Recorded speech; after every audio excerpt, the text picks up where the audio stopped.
Good evening to all. आज एक नया वीडियो लेकर के आए हैं, आप उससे लाभ उठाएं। न्यू मंथन क्लासेस आप सबके लिए ऑनलाइन क्लास लेकर के आ रही है। ऑनलाइन के थ्रू अर्थात मंथन ऐप से जुड़े आप और बीपीएससी टीचर, बिहार दरोगा, एसएससी, बिहार एसएससी, एनटीपीसी की तैयारी आप कर सकते हैं। तो आज का जो नया टॉपिक है वो आप भारत का राष्ट्रपति है। सबसे पहले राष्ट्रपति के संबंध में पढ़ने से पहले हम संसद के बारे में समझते हैं। यहाँ से बहुत बार क्वेश्चन पूछा हुआ है कि संसद के कितने अंग होते हैं। तो संसद के 3 अंग होते हैं, राष्ट्रपति, लोकसभा और राज्यसभा।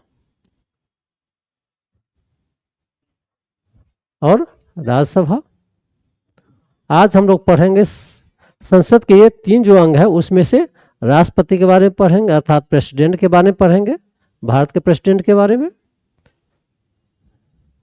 फिर हम दूसरा वीडियो में लोकसभा के बारे में पढ़ेंगे, राज्यसभा के बारे में पढ़ेंगे। तो देखते हैं राष्ट्रपति के बारे में। जो राष्ट्रपति आपका है, जो संविधान में उल्लेख है भाग 5 में, भाग 5 और संघ की जो कार्यपालिका शक्ति है उसका उल्लेख है अनुच्छेद 52 से लेकर के 78 में आपका, अर्थात भाग 5 में। और संघ की जो कार्यपालिका शक्ति है उसका उल्लेख 52 से 78 में है। जो संवैधानिक स्थिति आप राष्ट्रपति का है इस प्रकार से है।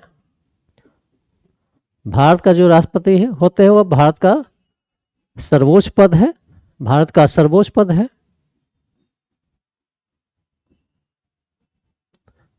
दूसरा, भारत का प्रथम नागरिक भी होते हैं।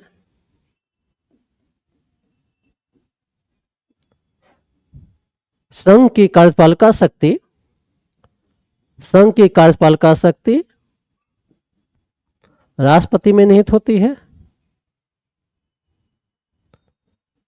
अर्थात औपचारिक रूप से कार्यपालिका के प्रधान होते हैं।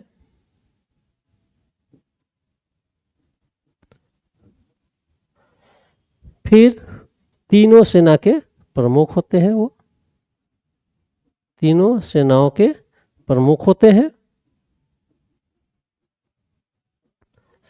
तो यहां लिखें जो संवैधानिक स्थिति है, कॉन्स्टिट्यूशनल जो पोस्ट है राष्ट्रपति का, उसमें भारत का सर्वोच्च पद है राष्ट्रपति का। दूसरा है भारत का प्रथम नागरिक होते हैं वो। संघ की कार्यपालिका शक्ति निहित होती है राष्ट्रपति में, औपचारिक रूप से कार्यपालिका शक्ति के प्रधान होते हैं और तीनों सेनाओं के प्रमुख भी होते हैं। आगे देखें कि अब भारत का राष्ट्रपति कौन बनेगा। आर्टिकल 52 में है कि भारत के एक राष्ट्रपति होगा। आर्टिकल 52 में भारत में एक राष्ट्रपति हुआ, उसका उल्लेख है। अब अर्हता क्या है, योग्यता क्या है, ये देख लिए। कौन व्यक्ति राष्ट्रपति बनेगा? तो पहला है कि भारत का नागरिक होना चाहिए, भारत का नागरिक होना चाहिए। दूसरा है कि 35 वर्ष की आयु होनी चाहिए, अर्थात भारत का नागरिक होना चाहिए। दूसरा है आयु कितनी होनी चाहिए? 35 वर्ष। 35 वर्ष। फिर लोकसभा के सदस्य बनने की योग्यता रखता हो, सदस्य बनने की योग्यता रखता हो।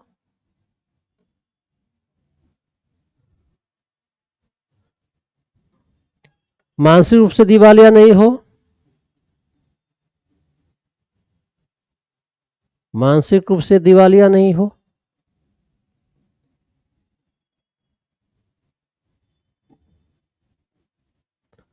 लाभ के पद पर नहीं हो।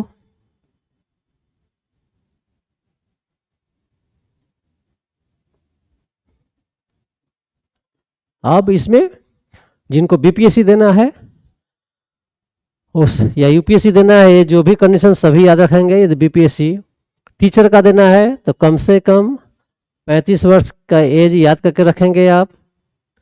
भारत का नागरिक होना चाहिए, लोकसभा का सदस्य बनने की योग्यता हो। ये दो तीन जो पॉइंट है ये याद करके रखिएगा। ओवरऑल आप ये चारों पांचों बिंदु को याद करके रखिएगा। यह जिनके पास योग्यता है वही भारत का नागरिक बन सकता है। फिर आगे देखते हैं कि निर्वाचन किस तरह से राष्ट्रपति का होता है। एक पहला है निर्वाचन अप्रत्यक्ष तरीका से होता है, इनडायरेक्ट में होता है।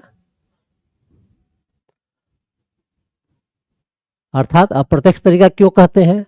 अप्रत्यक्ष तरीका इसलिए कहते हैं क्योंकि इसमें जनता के प्रतिनिधि वोटिंग में भाग लेते हैं। दूसरा, मतदान जो होता है गुप्त होता है, गुप्त मतदान से चुने जाते हैं। तीसरा, आनुपातिक प्रतिनिधित्व के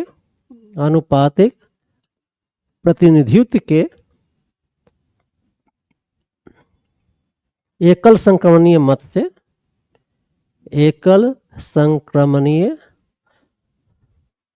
मत से ये चुने जाते हैं। आपको एग्जाम में पूछता है यदि कि राष्ट्रपति का निर्वाचन किस तरीका से होता है, तो आप यदि ऑप्शन में सिर्फ रहा एकल संक्रमणीय मत आंसर मारिएगा। यदि रहा अलग अलग ऑप्शन में आनुपातिक प्रतिनिधित्व है, फिर दूसरा ऑप्शन में एकल संक्रमणीय मत है, और वहां पर ऑप्शन देखिएगा टीचर बीपीएससी टीचर में आपका उपयुक्त में से एक से अधिक हो जाएगा। यदि यह ऑप्शन नहीं है तो सिर्फ इसका आंसर हो जाएगा एकल संक्रमणीय मत होगा। फिर अब इसके निर्वाचन के लिए, चुनाव के लिए आपका 50 प्रस्तावक के लिए 50 सदस्यों का समर्थन जरूरी है, और 50 निर्वाचक के लिए भी। फिर आपका निर्वाचक मंडल में, इलेक्टोरल कॉलेज में आपका निर्वाचक मंडल में, अर्थात वोटिंग अधिकार किसको किसको है? एक लाइन जानिएगा, निर्वाचित सदस्य अर्थात इलेक्टेड मेंबर को, निर्वाचित सदस्य को वोट देने का अधिकार है। निर्वाचित सदस्य किस किस सदन का होगा? लोकसभा, दूसरा राज्यसभा, तीसरा विधानसभा। विधानसभा में आपका राज्य विधानसभा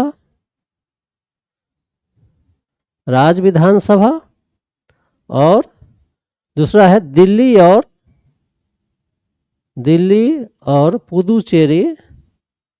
और पुदुचेरी के विधानसभा के सदस्य, अर्थात लोकसभा के निर्वाचित सदस्य, राज्यसभा के निर्वाचित सदस्य, राज्य विधानसभा के निर्वाचित सदस्य, दिल्ली और पुदुचेरी विधानसभा के निर्वाचित जो सदस्य है वो भाग लेते हैं इसमें। वोटिंग में भाग कौन नहीं लेगा? अर्थात भाग, मतदान में भाग कौन नहीं लेता है? यह पूछता है मतदान में भाग कौन नहीं लेगा? आपका मनोनीत सदस्य, चाहे लोकसभा हो या राज्यसभा।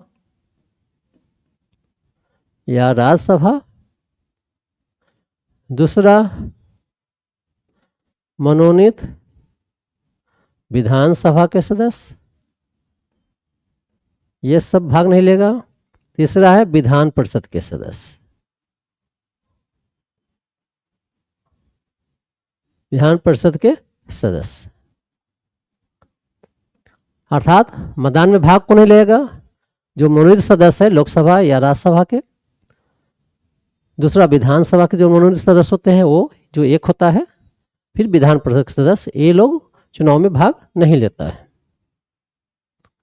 फिर इसमें क्या करते हैं हम लोग, अब एक विधायक का मतमूल कैसे निकालते हैं, एक विधायक का मतमूल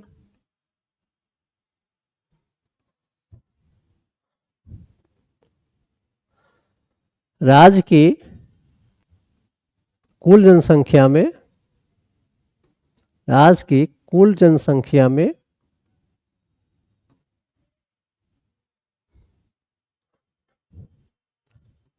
राज्य विधान सभा के निर्वाचित कुल सदस्य गुने 1/1000। एक विधायक का मतमूल निकल जाएगा। फिर एक सांसद का मतमूल कैसे निकालेंगे,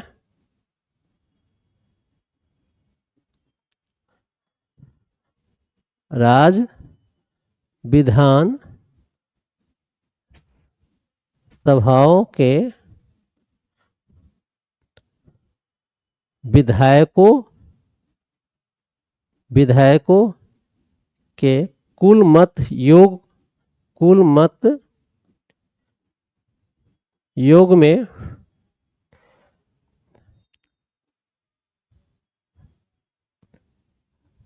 संसद सदस्यों के निर्वाचित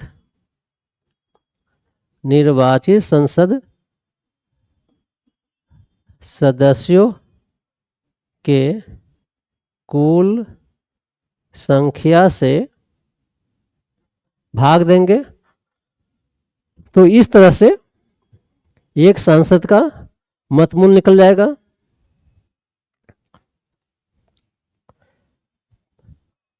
आगे फिर देखेंगे कि राष्ट्रपति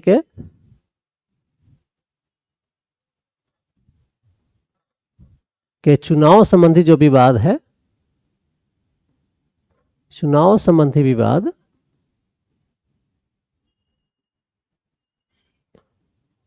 सुप्रीम कोर्ट में सुनवाई होती है।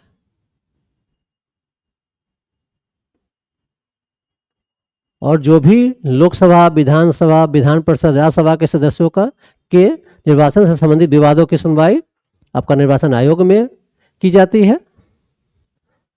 फिर जो शपथ राष्ट्रपति को दिलाया जाता है वो सुप्रीम कोर्ट के मुख्य न्यायाधीश के द्वारा, सुप्रीम कोर्ट के मुख्य न्यायाधीश के द्वारा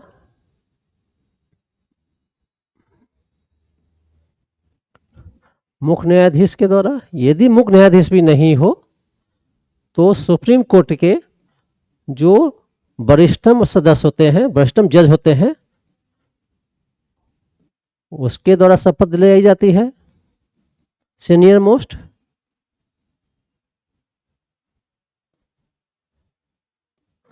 सदस्य के द्वारा। ठीक है। अब यदि पद त्याग के संबंध में जो प्रावधान है, स्वेच्छा से उपराष्ट्रपति को त्याग पद राष्ट्रपति दे सकते हैं। दूसरा, यदि संविधान का उल्लंघन करते हैं, वो उल्लंघन पर महाभियोग लगाया जाता है, महाभियोग के द्वारा हटाया जाता है, इम्पीचमेंट के द्वारा। इसका अनुच्छेद 61 में उल्लेख है। अब महाभियोग लगाने के लिए राष्ट्रपति, यदि राष्ट्रपति पर महाभियोग लगाया जाता है तो महाभियोग से संबंधित प्रस्ताव किसी भी सदन में लाया जा सकता है, चाहे लोकसभा या राज्यसभा। तो लोकसभा में यदि या राज्यसभा में महाभियोग लाने से पहले 14 दिन पूर्व की सूचना देनी पड़ती है। साथ ही साथ लोकसभा में महाभियोग से संबंधित प्रस्ताव लाने के लिए 100 सदस्यों की सहमति जरूरी है और राज्यसभा में 50 सदस्यों की सहमति जरूरी है।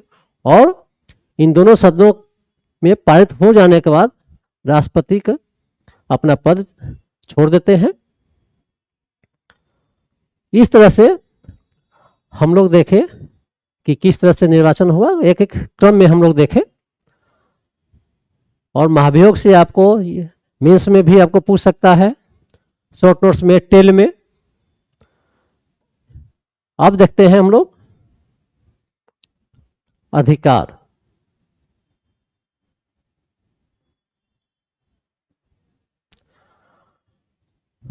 अधिकार आप देखिएगा कार्यपालिका संबंधी है, कार्यपालिका संबंधी। इसमें जैसे प्रधानमंत्री की नियुक्ति, प्रधानमंत्री के सलाह पर मंत्रिपरिषद की नियुक्ति, सुप्रीम कोर्ट के जज की नियुक्ति, निर्वाचन आयुक्त की नियुक्ति, महान्यायवादी की नियुक्ति, कैग की नियुक्ति, ये सब सारे पदों की नियुक्ति राष्ट्रपति के द्वारा मंत्रिपरिषद के सलाह पर की जाती है। दूसरा है आपका है विधायी है, विधायी अधिकार। विधायी अधिकार में आप जैसे संसद सत्र का बुलाना, स्थगित करना, फिर संसद का भंग करना, ये सारे अधिकार आते हैं। फिर जो भी आपका विधेयक आता है उसके राष्ट्रपति की अनुमति के बाद ही वह कानून बनता है। इस तरह से ये विधायी अधिकार है। फिर तीसरा आपका है वित्तीय, अर्थात राष्ट्रपति के सहमति से बजट पेश की जाती है। दूसरा कि जो भी वित्त विधेयक है वो राष्ट्रपति का पूर्ण अनुमति आवश्यक है। फिर आपका न्यायिक शक्ति है, न्यायिक शक्ति के माध्यम से किसी दंड को समाप्त भी कर सकते हैं, किसी दंड के प्रकृति को बदल सकते हैं, किसी भी दंड के आकार को कम कर सकते हैं। इस तरह से राष्ट्रपति को न्यायिक शक्ति प्राप्त है। सैन्य अधिकार भी, सैन्य शक्ति भी प्राप्त है, तीनों सेना का प्रमुख होते हैं। फिर आपका राजनयिक शक्ति प्राप्त है।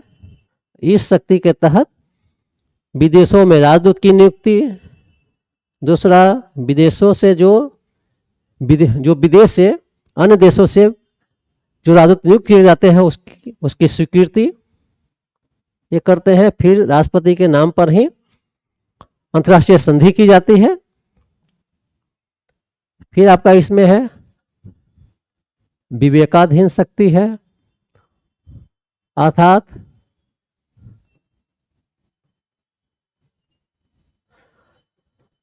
विवेकाधीन शक्ति के तहत ही किसी विशेष परिस्थिति में राष्ट्रपति निर्णय लेने के लिए स्वतंत्र है। जैसे अल्पमत की सरकार वाली मंत्रिपरिषद के द्वारा संसद के भंग करने के संबंध में, या लोकसभा के चुनाव के बाद किसी भी पार्टी को पूर्ण बहुमत न मिलने की स्थिति में। इस तरह से अनेक परिस्थितियां जो आती हैं उस समय में अपने विवेकाधीन शक्ति का प्रयोग करते हैं।